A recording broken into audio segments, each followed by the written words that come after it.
They didn't say much else that night, but she sat with him, brushed his hair, let him feel seen, really seen, maybe for the first time in his life.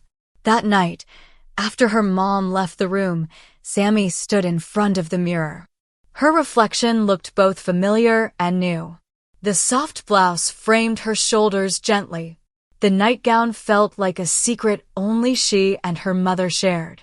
Her hair, brushed smooth, framed her face in a way that made her eyes seem brighter.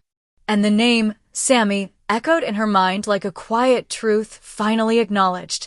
She didn't feel fixed or transformed. That wasn't it. She just felt right. She traced her fingers along the edge of the vanity and let out a slow breath. Tomorrow, they were going to the salon. The thought made her chest flutter. For the first time, she wouldn't be watching from the sidelines, pretending she didn't care. She would be seen, included, and somehow that mattered more than she ever realized. The next morning, Sammy sat nervously in the waiting area. Her mom sat beside her, flipping through a magazine like this was the most normal thing in the world. Inside, Sammy felt like a butterfly still folded in its chrysalis, nervous, fragile, unsure whether it was allowed to unfold. "Renee," the receptionist called out. They both stood. Renee, the stylist, was a woman in her 30s with warm eyes and a no-nonsense tone. She looked at Sammy, then at her mom, then back at Sammy. "We're doing something fresh today?" she asked. Sammy nodded shyly. "She's figuring out what makes her feel like herself," her mom added gently. Renee smiled. "Well, that's my favorite kind of work." As Sammy sat in the chair and Renee pulled her hair back, she watched herself slowly change in the mirror. Not into someone else, but into a clearer version of who she already was. After the salon, they stopped by a little cafe for iced tea. Her mom asked if she wanted to go shopping, real shopping, not just borrowing from old closets. Sammy hesitated. Her heart leapt at the idea, but she also felt the weight of what if. What if someone stared? What if they whispered? Her mom reached across the table. "You don't have to decide today. You can take your time. But I want you to know I'm with you. Wherever you go, however you grow." Sammy blinked back tears. The fear didn't vanish, but it softened. Maybe she didn't need to be fearless right away. Maybe she just needed someone in her corner. That evening, Sammy was brushing her hair in the mirror when her mom peeked in. "Want me to braid it for bed?" she asked. Sammy nodded, and her mom stepped in. The room was quiet except for the soft pull of the brush. "You know," her mom said, "when you were little, you used to line up your stuffed animals and pretend you were teaching them how to spell your name." Sammy smiled. "Do you want to spell it differently now?" her mom asked. "Or keep it the same?" She paused. "I think I want to keep it Sammy, but with an I. It feels lighter. Like me." Her mom kissed the top of her head. "Sammy it is." The morning sunlight streamed through the blinds, gently warming the room.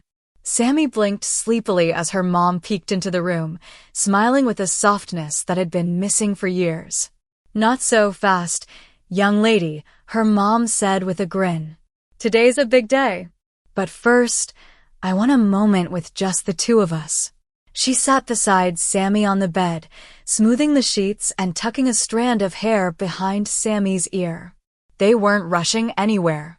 The salon appointment wasn't until the afternoon.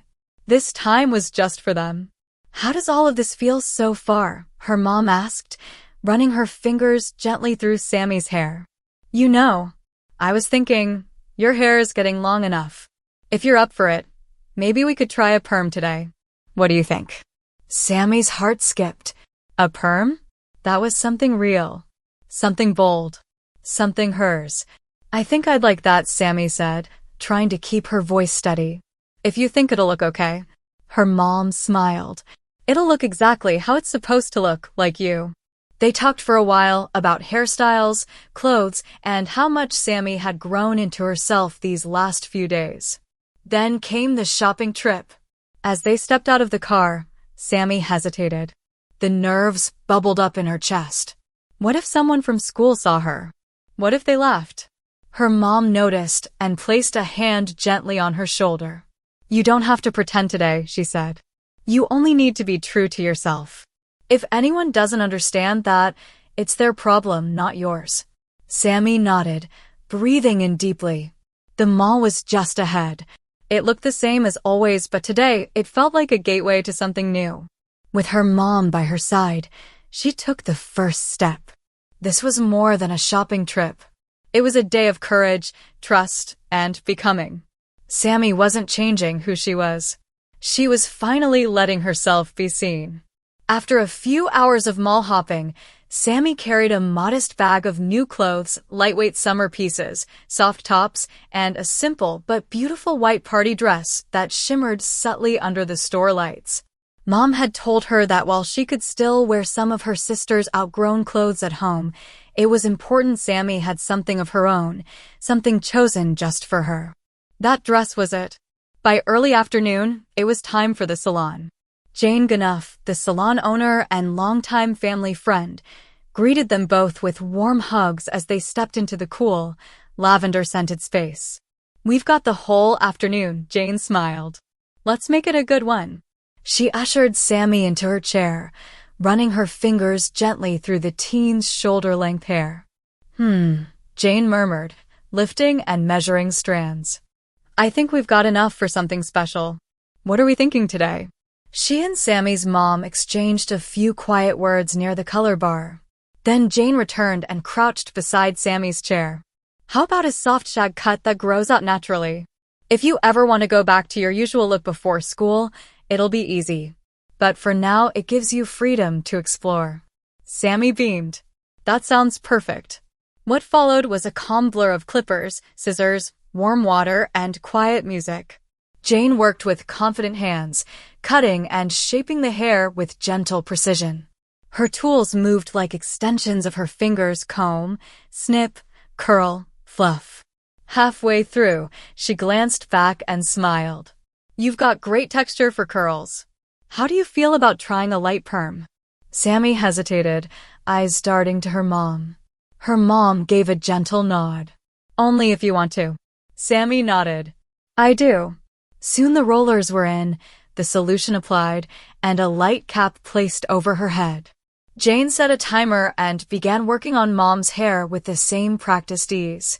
While Sammy sat waiting, wrapped in a soft towel, she stared at her reflection in the mirror. It was strange and wonderful and a little surreal. She looked different already, not because of the hair or the clothes, but because of how she carried herself. She looked like someone stepping into her own light. By the time Jane returned and rinsed out the curlers, the transformation was complete. Her hair was gently wavy, soft, and full of life.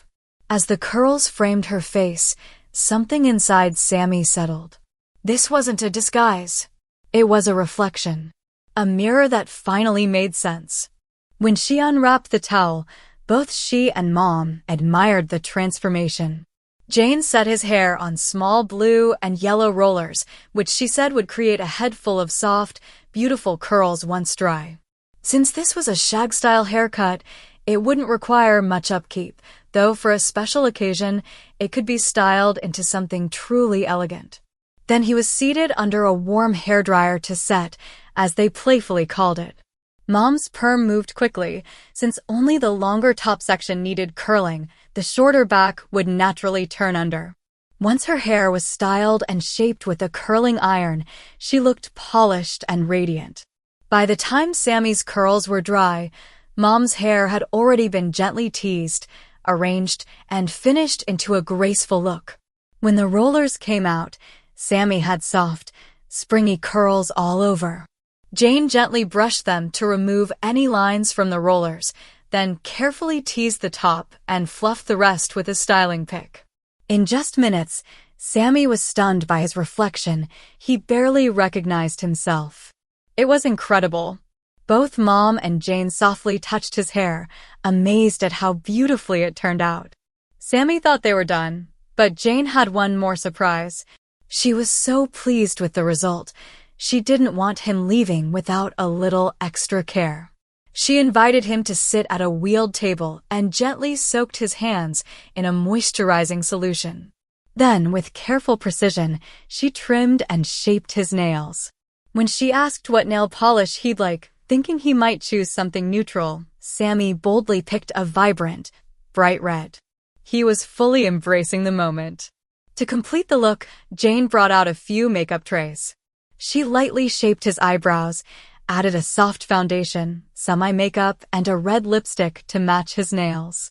When she stepped back to take it all in, Jane became emotional. "What's wrong?" Sammy asked gently. "It's my daughter's birthday today," Jane said, wiping her eyes. "She's far from home. If she were here, I would have done the same for her." "You've made this day so special, Sammy." "Thank you." Mom was touched too, and soon, all three shared a heartfelt moment. It was a quiet, powerful connection, something that didn't need words. Mom then suggested Sammy show Jane the white party dress they'd picked out earlier. When he returned wearing it, the emotion bubbled up again.